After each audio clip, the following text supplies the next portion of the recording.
Hi, I'm the Reverend Jenn Geddes from Comox Valley Presbyterian Church. The annual Nativity display at our church is one of our favorite ministries. We call it Joy to the World because it not only celebrates the words of that famous carol, but because it brings us joy.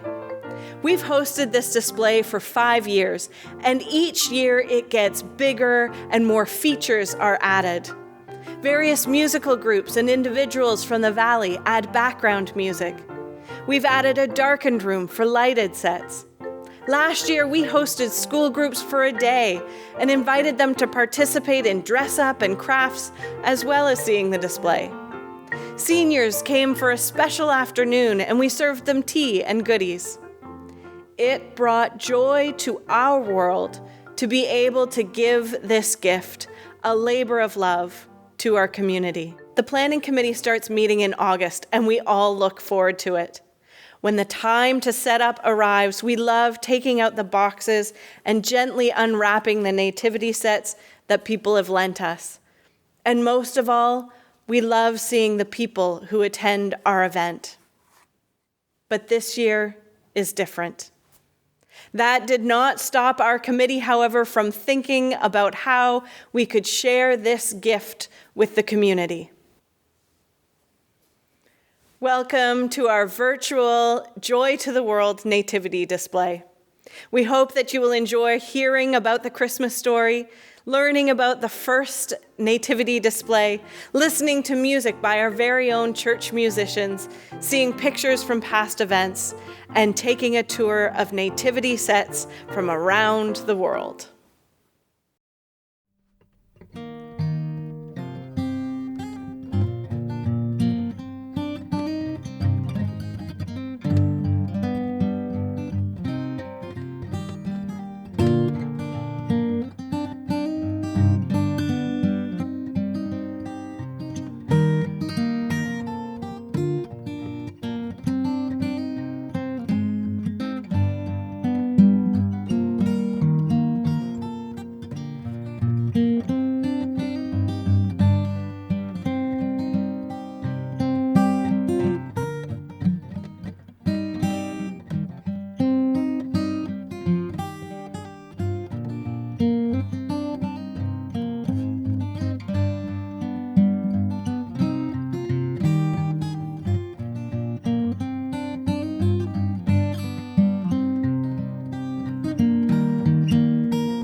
Cast out our sins and enter in. Be born in us today.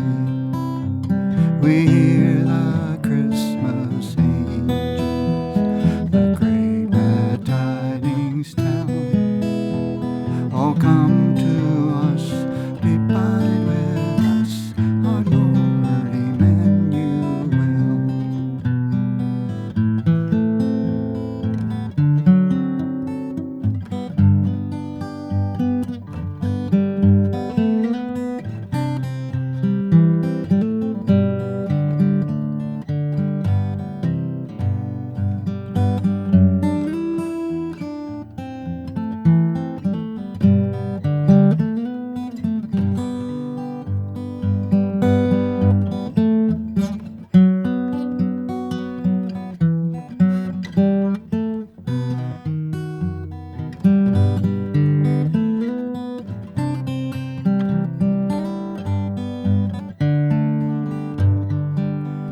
We hope that you enjoy hearing the Christmas story as found in Luke.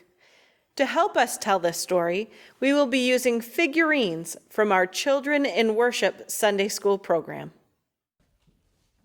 Luke chapter 2, verses 1 through 20, the birth of Jesus. In those days, Caesar Augustus issued a decree that a census should be taken of the entire Roman world. This was the first census that took place while Quirinius was governor of Syria. And everyone went to their own town to register. So Joseph also went up from the town of Nazareth in Galilee to Judea, to Bethlehem, the town of David, because he belonged to the house and line of David. He went there to register with Mary, who was pledged to be married to him and was expecting a child. While they were there, the time came for the baby to be born, and she gave birth to her firstborn, a son. She wrapped him in cloths and placed him in a manger, because there was no guest room available for them. And there were shepherds living out in the fields nearby, keeping watch over their flocks at night. An angel of the Lord appeared to them, and the glory of the Lord shone round about them, and they were terrified. But the angel said to them, "Do not be afraid. I bring you good news that will cause great joy for all people. Today, in the town of David, a Savior has been born to you. He is the Messiah, the Lord. And this will be a sign to you. You will find a baby wrapped in cloths and lying in a manger." Suddenly, a great company of the heavenly host appeared with the angel, praising God and saying, "Glory to God in the highest heaven, and on earth peace to those on whom his favor rests." When the angels had left them and gone into heaven, the shepherds said to one another, "Let's go to Bethlehem and see this thing that has happened, which the Lord has told us about." So they hurried off and found Mary and Joseph and the baby who was lying in the manger. When they had seen him, they spread the word concerning what had been told them about this child. And all who heard it were amazed at what the shepherds said to them. But Mary treasured up all these things and pondered them in her heart. The shepherds returned, glorifying and praising God for all the things they had heard and seen, which were just as they had been told. The origin of the Nativity Set, or Creche, is credited to St. Francis of Assisi. In the year 1223, St. Francis of Assisi was visiting the town of Greccio to celebrate Christmas. Realizing that the chapel would be too small to hold the congregation for midnight mass, he found a niche in the rock near the town square and set up the altar, adding a manger, hay, an ox, and a donkey. He then invited the villagers to come gaze upon the scene while he preached about the babe of Bethlehem. This was a time when Bible stories were often performed in churches and town squares because the people, mostly illiterate, could not read the Bible itself. The nativity scene helped the ordinary people understand the story and helped them imagine what it might have been like at that very first Christmas. It proved immensely popular, and soon churches and cathedrals around Italy displayed their own living nativities at Christmas time. They added Mary, Joseph, the shepherds, angels, and wise men to the scene to tell the whole story. Those parishes that could offer to do so soon commissioned artists to create a permanent scene. The custom began to spread around Europe. People began to create miniature sets for use in their home so that they could teach their children about the first Christmas. These sets were generally created using the artistic style of the time, using the materials that artists usually worked with, generally carved out of wood or stone. But as the custom spread throughout Europe and then the rest of the world, the artists began creating nativity scenes out of materials and using styles of expression that were local. In some areas, the scenes became more and more elaborate as they placed the stable in a model of their local town and showed the local townspeople, the farmers, bakers, blacksmiths, school children, coming to the stable to worship. As the story of Jesus' birth spread around the world, many believers made their own nativity sets, or creches, meaning cribs. They imagined what the creches would look like if Jesus was born in their community. People, especially those in wealthier nations, also began buying and collecting these sets to display around their home at Christmas. Now, because of their popularity, they are often created by local artists or in fair trade workshops in third world countries to be exported to collectors and to people like you and me. And often, instead of creating sets that featured a white Jesus, Mary, and Joseph, the figures were created to reflect the skin tones and cultural settings that were common to the area, as though Joseph, Mary, and Jesus were living right next door.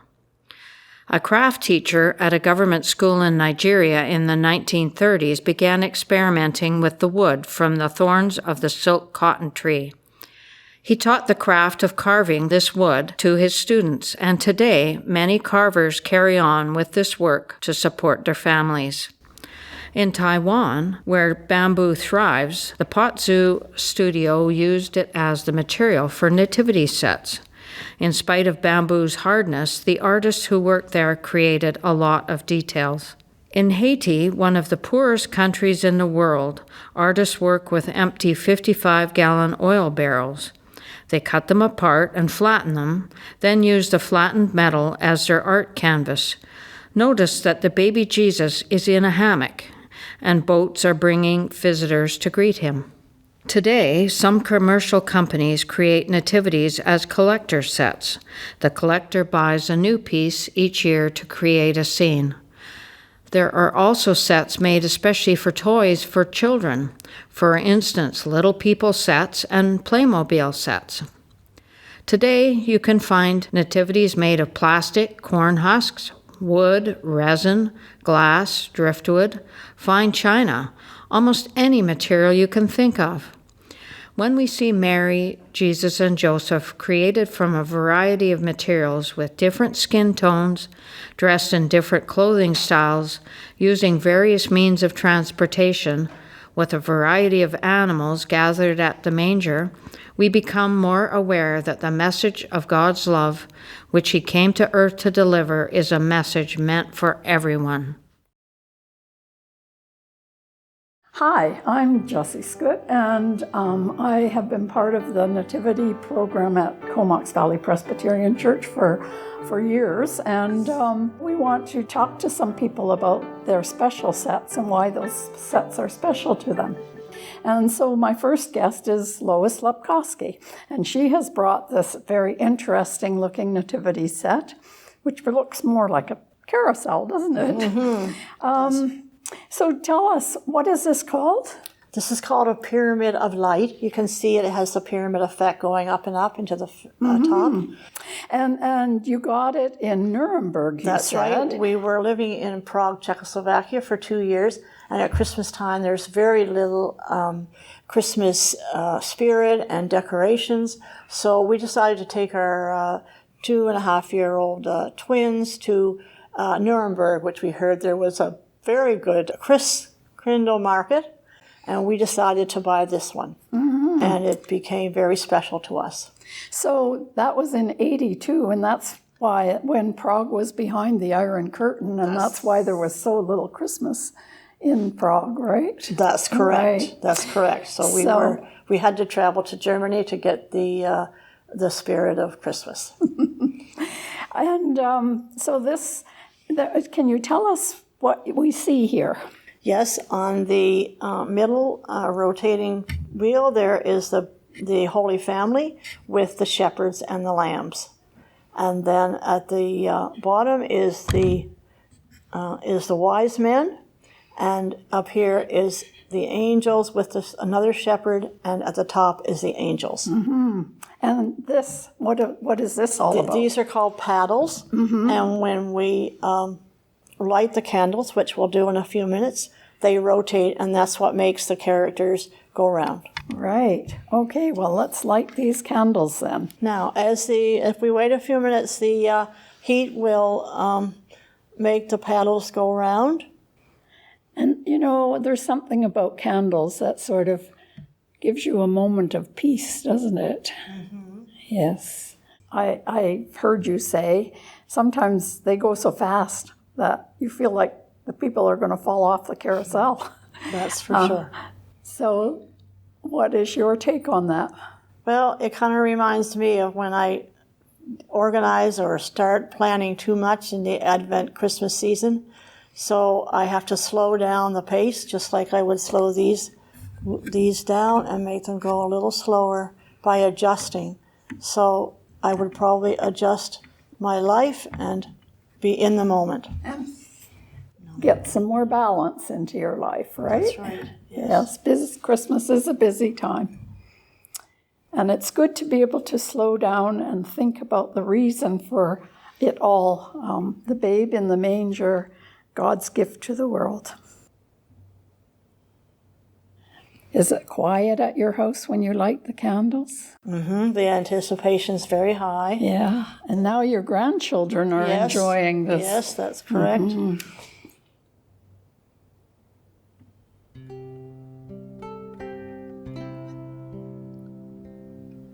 See now, see how fast it's going now.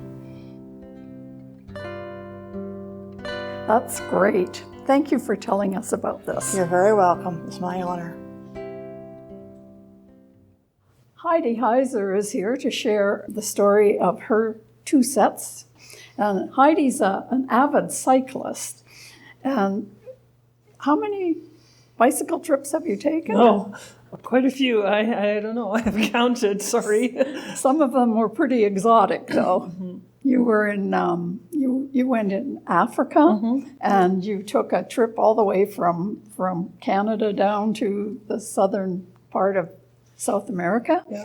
And you also went to Mongolia. So tell us about them and why they're special. Okay, so this set is from Mexico. I bought it in Mexico City while we were on our bicycle trip from Canada down to Tierra del Fuego in the southern South America. This, obviously you can see the weight and size is quite small, and it's something that's really important when you're on a bicycle trip so you can carry them along with you. This was a bit of luxury for me.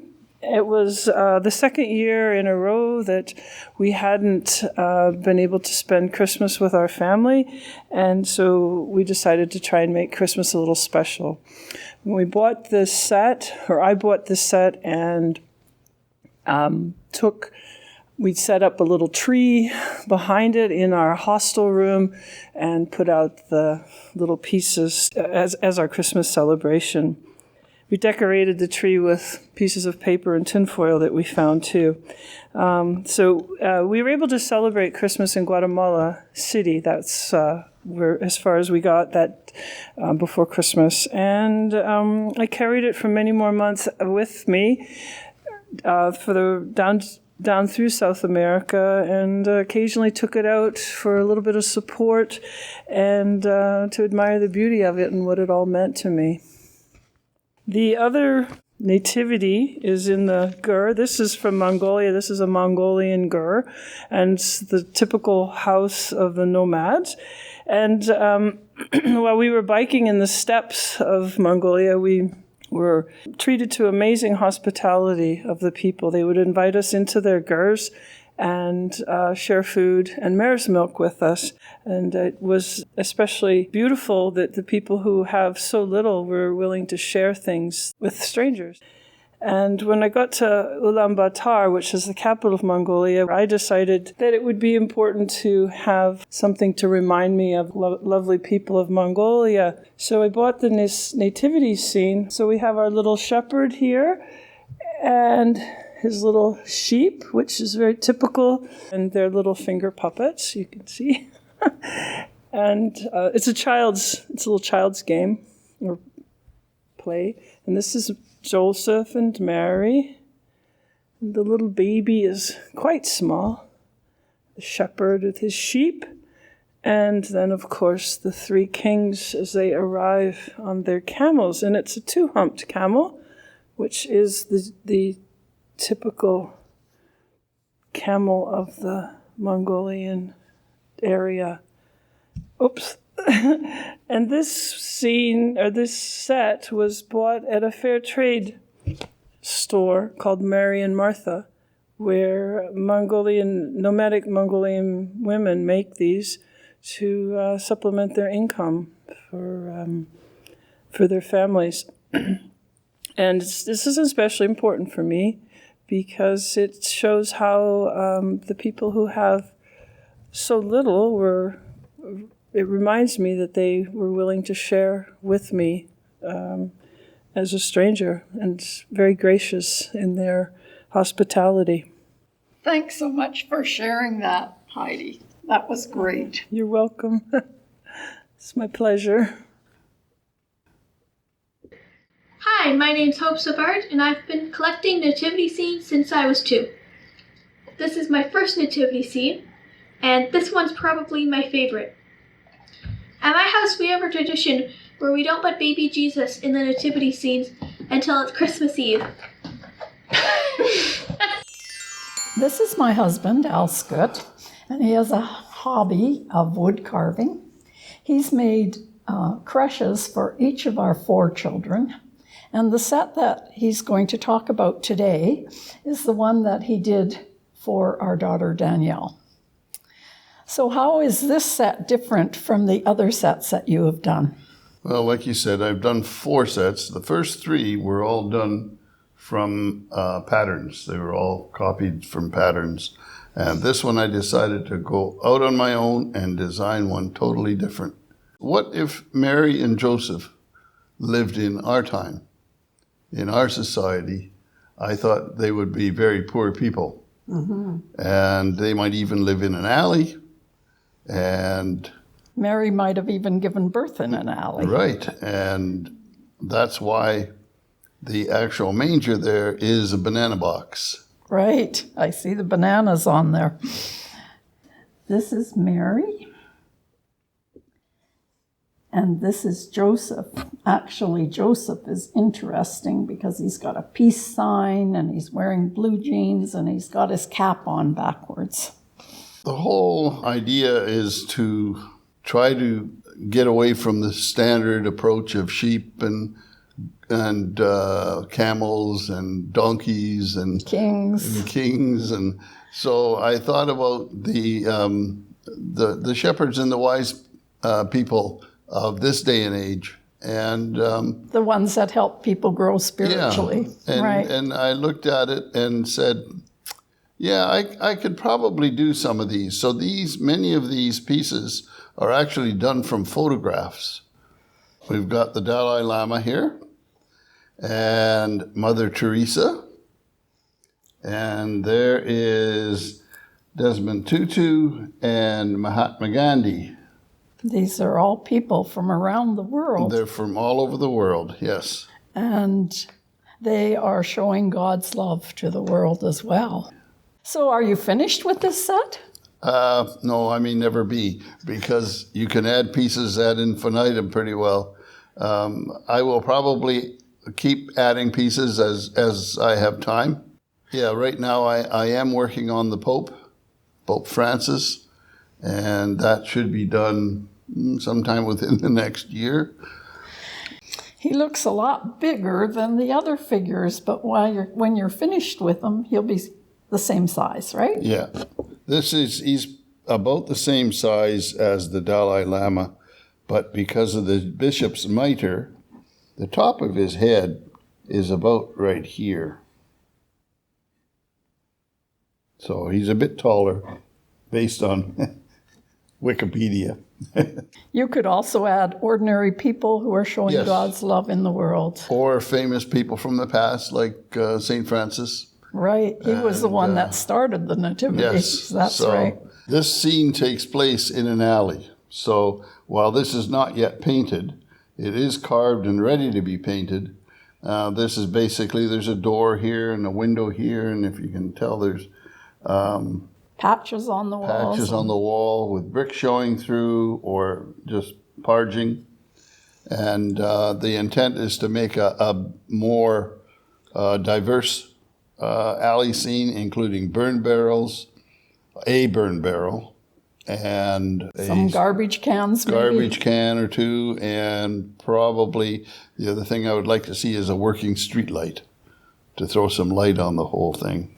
And the other touches I did here was our daughter has a little dog, and there's a mini schnauzer, and that's her there.